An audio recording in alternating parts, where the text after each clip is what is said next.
Yo, what's going on, guys? Welcome back to the channel Bliss FX. It's your boy Rich.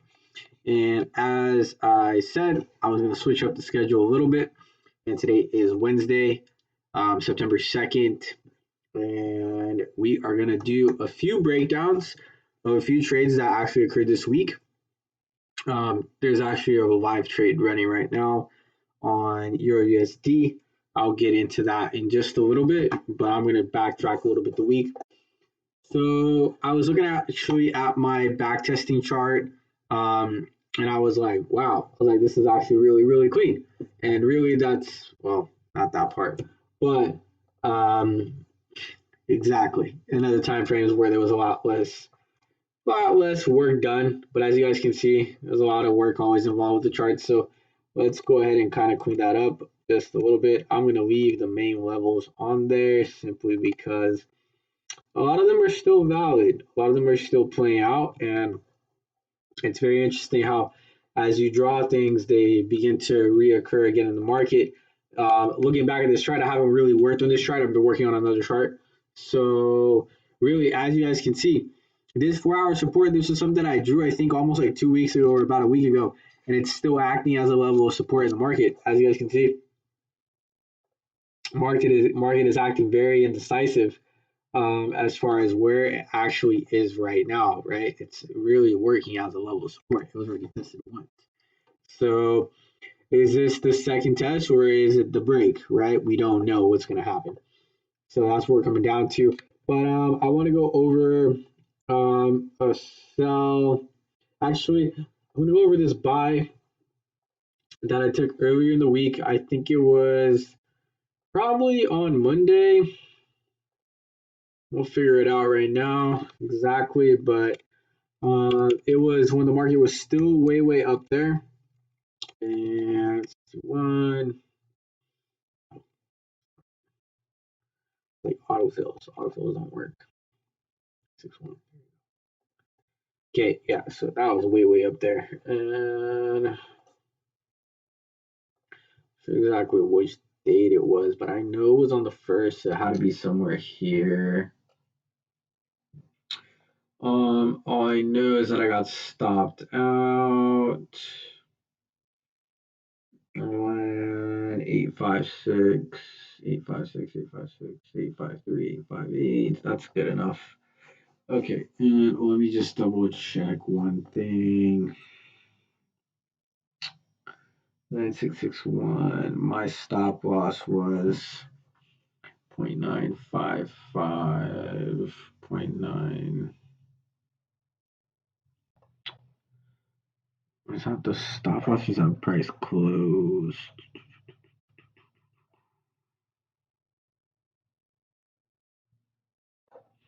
I had a bigger stop, didn't I? Know.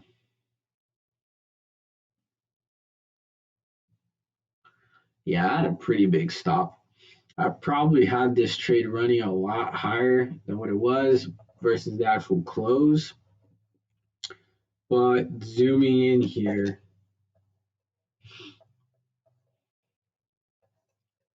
I really just wonder as to far when I actually jumped in, where exactly I got out. Probably jumped in. Yeah, well, there's only one point I could have jumped in. I probably jumped in right here. That's probably what I did. Probably jumped in right here because number, yeah, it was in the morning time, so it was right around this time frame. So as this went up, I thought it was going to break above. Yeah, and it did not recall this trade. It didn't, and then it immediately broke to the downside. And I got out really because I knew where we kind of were. We were at a pretty high level, and there was data from the passer that did show the marking acting as a level of resistance. And as you guys can see, market is just melting right now. My man, that's some bullshit. That's okay. That's probably what we should have stuck into. You know what I mean? I'll get into that in just like another second, like I said. But I'm pretty upset about that. But going back to this trade, Trade was actually valid. The only thing is just that we were at a higher point, and the trade basically melted on us. So we got the trade or the trade short. We took there, I believe it was that was a 10 pip loss that we were able to take out or to take, and then the successful trade, or I would say probably the best trade of the week, really is going to be this trade right here. And I apologize I didn't put this in yellow like last time.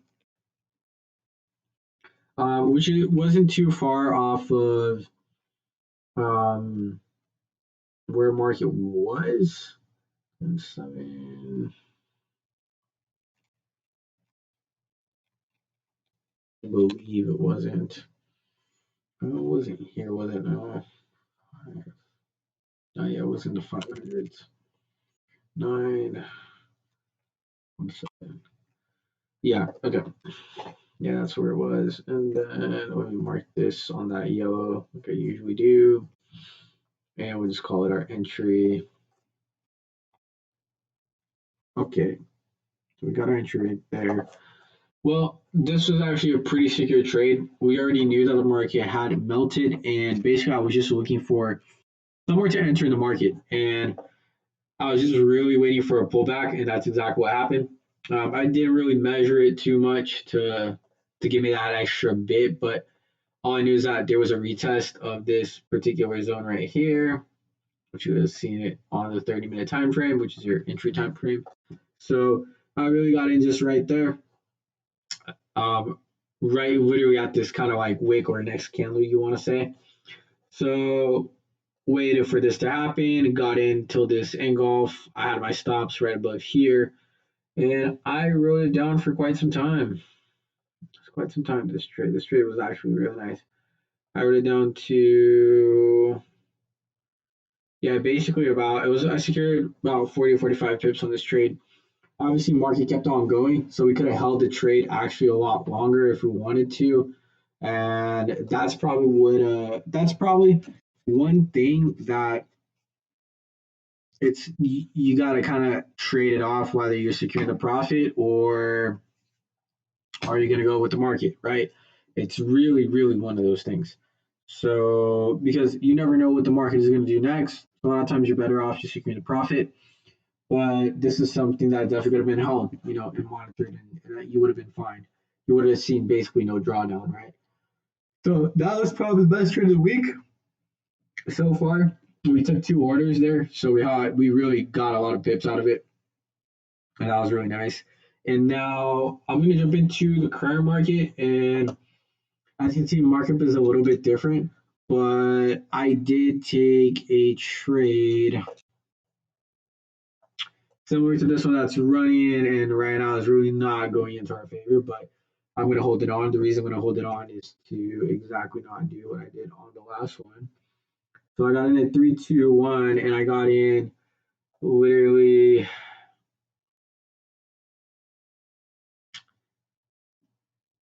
8 o'clock, 9 o'clock. It was right here. Yeah. Yeah, for sure. Got in right there.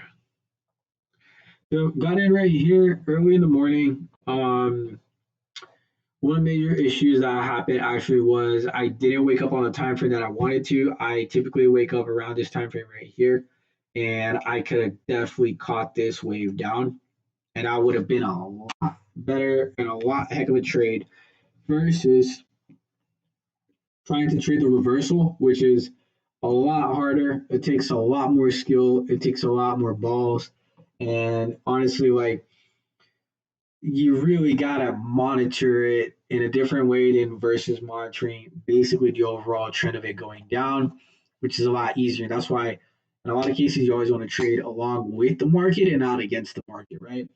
But overall reason for the trade really is there is this strong level right here, this black line, that as you can see, the market acted as support here, it has resistance right here, as support here as well. So I was thinking that this was going to be an area for an indecision level, but basically off of the higher time frame candles, it's really favoring the downward push. It did not respect any of these wicks which were shown earlier in the time frame. And all of that really is the zone that we are in right now. That's just the zone. But as you guys can see, it's pretty much melting away. I'm probably gonna get stopped out actually as we're doing this. So what went wrong with the first trade this morning? Well, what went wrong is different than what we're doing right now. What we're doing right now is we're gonna let the trade either hit our stop loss or we're gonna go into profit. It's gonna be either or, right? In the morning, unfortunately, I closed out my trade right at this point right here, and my stop was below this level, and we went into profit into the projection that we wanted, so we could have secured an easy 24, 25 pips. And again, the reason why we didn't do that was because of lack of discipline. That's what it came down to this morning. It just was a lack of discipline overall within the overall time frame, and really that's the one of the major things that will lead to basically failure in trading is just lack of discipline. You have to get into the habit of doing those same new things every day. Basically, you have to be looking at the time frames that you're waking up and all of those things that I talked in previous videos.